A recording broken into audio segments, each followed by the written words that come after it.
So, if you're in a situation where maybe you're eating a lot of carbohydrates and you've learned that, oh, this is creating some trouble for me, it's making me gain weight or some other health issue that it's creating, but at the same time, when you try to reduce carbohydrates or eat more proteins or fats, you feel lousy and you can't really function as a human being. So, if you feel like you can only eat carbohydrates, in this video, I'm going to help you understand what's likely creating the trouble and steps you can take to turn it around. Let's jump in.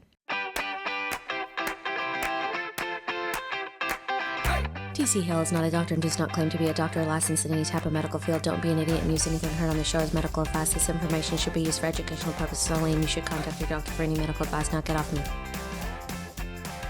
So over on our How to Kill Off Bad Bacteria in the Stomach video, Sharon asked, what if I have such a hard time digesting meats and fats, even with HCl and digestive enzymes, that it leaves me no choice but to only be able to eat carbohydrates like oatmeal, steamed potatoes, and fruit? Then will this be feeding the overgrowth of bacteria I suspect I have, and how do I fix the issue?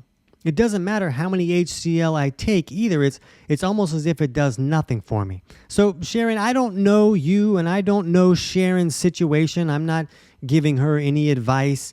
I'm not a doctor. I'm not telling anybody what to do, but I want to talk about some things that you could investigate to take some steps to see if you can turn this situation around. Because I was actually in this same situation. When I first lost my voice, it was because, part of that was the reflux I was having due to not having enough stomach acid. Reflux is actually caused by not having enough acid to trigger this little valve to close so our food doesn't come back up. So I didn't have enough stomach acid there, and when there's not enough stomach acid there, that stomach acid that helps us digest our food correctly is also the barrier that keeps all the bad guys out. So when these varmints come in on the food that we're eating, they die in an acid bath. And so this stomach acid really has more purpose than just helping us break down our food. It also keeps out all the bad guys. So I was in this situation where I started to learn about, I need stomach acid. It was kind of a thing where when I ate protein or any kind of fatty food, I really felt lousy and it made me not want to eat anything. But if I had a potato chip, then I found myself knee deep in 3 bags of potato chips. And I was kind of like this insane cravings person, which I had never been before. I never had any kind of cravings before. But when you can't digest your food and get all the nutrients out of that food, well, the carbohydrates are a lot easier for the body to break down and turn into a fuel source. Like protein, like animal protein, it takes a lot of HCl to be able to break that down and turn it into the amino acids and other nutrients that the body can access from those proteins. Fats have to be emulsified by bile that drops down from our gallbladder and helps us break apart those dietary fats so that the body can actually use them. So we need this stomach acid and we need proper bile flow to actually be able to break our food apart and get all the nutrients out of that food.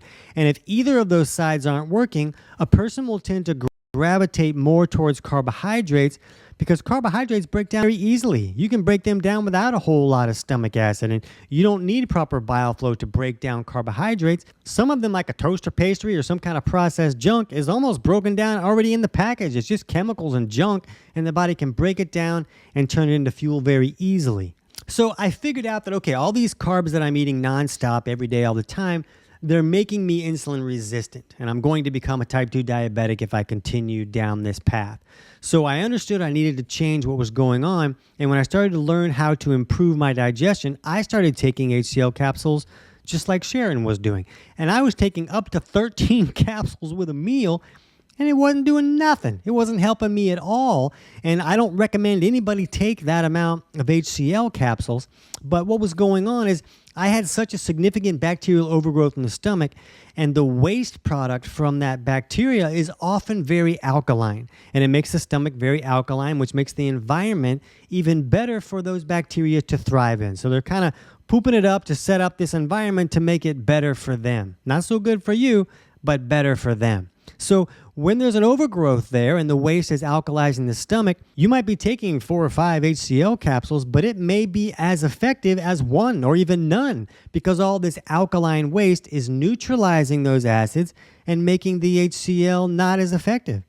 So then the person eats some oatmeal and they're like, okay, now that worked. That doesn't sit there like a rock and make me feel lousy and want to hurl for the rest of the day. Oatmeal it is. So that's kind of how it works, and people start gravitating towards more carbs, and then that high amount of carbs is going to end up creating trouble at some point, whether it's going to be inflammation from the high insulin or weight gain or some type of cardiovascular issue. There's lots of issues that can come from insulin staying high too long. So what we like to see people do in these scenarios is to take steps to reduce any type of bacterial overgrowth. Now, when you can acidify the stomach, it makes it less hospitable for those bacteria, and sometimes that can be enough to kind of reduce them. But in most cases, a person is going to need to take steps to reduce those bacteria. And whether those steps might be like drinking celery juice or using D-limonene or mastic gum or some kind of antimicrobials. And I'm not telling you to use any of those, but there's lots of steps out there that people can take to reduce the bacterial overgrowth either in the stomach or the small intestine. And when you can do that, and then you're supplementing with your HCl, all of a sudden the HCl, it can be effective. And it appears that the stomach makes what is about the equivalent of 5 HCl capsules. That's what the human stomach seems to make when it's working correctly. So a lot of people will take up to 5 HCl capsules, and if that's not enough, we like to see them take steps to reduce that bacteria. So instead of like trying to cram a bunch of HCl in the stomach, you want to just reduce the alkaline waste from this overgrowth so that those HCl capsules can then become effective. And Sharon has the idea when she's asking, am I just feeding this bacterial overgrowth that I feel that I have? And the reality is that you may be, and all those carbs and sugars can just help them thrive even more. But the reality is like you might not have a choice but to do that just so that you can have some kind of fuel. And you're going to find people out there that are like, I just do carnivore and you're going to starve them and everything's going to work out great.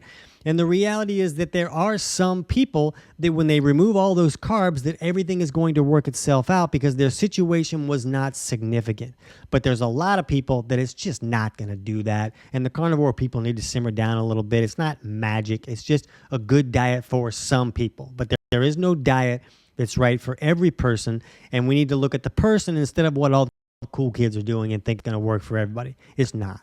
So if you can take some steps to reduce any type of bacterial overgrowth that's in the stomach that's alkalizing that stomach, or maybe even in the small intestine as well, in a small intestinal bacterial overgrowth type issue, either of those issues can really slow things down and make it harder to consume more real food and make a person want to have more easy to break down carbohydrates. So if you need help figuring out how to do this, my book, Kick Your Fat in the Nuts, chapters 3 and 4, kind of walk you through figuring out which aspects of digestion might not be working correctly and what steps can help you improve those. And the book is available on Amazon, but I'll put a link in the description below where you can get the whole thing totally for free, and then you can just jump to chapters 3 and 4.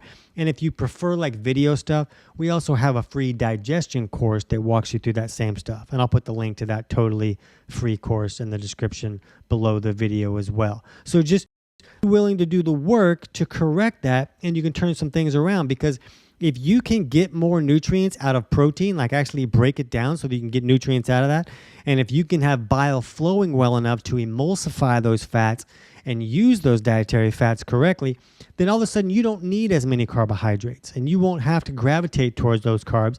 And if you want to do a keto diet or a carnivore diet, then you would qualify to do that if you feel like you need to. I don't feel like everybody needs to do that, depending on what your goals are and what you're trying to do, as long as you have the ability to reduce some carbs for at least part of the day, week, or the year type thing, like we talk about with cycling carbs sometimes. But you just want to get yourself out of the situation where you need them, because if you have to continue eating carbs all the time, it's going to create a lot of trouble.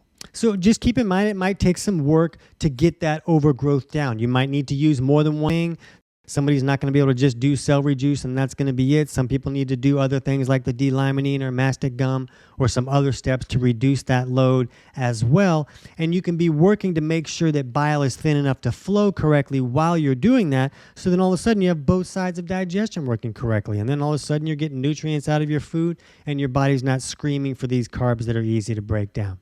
So right now, if you feel like you might need to take some steps to improve bile flow, jump over and check out our video on 5 steps to improve bile flow so you can get that in motion while you're working on reducing any type of bacterial overgrowth. I can't wait to hear about your results.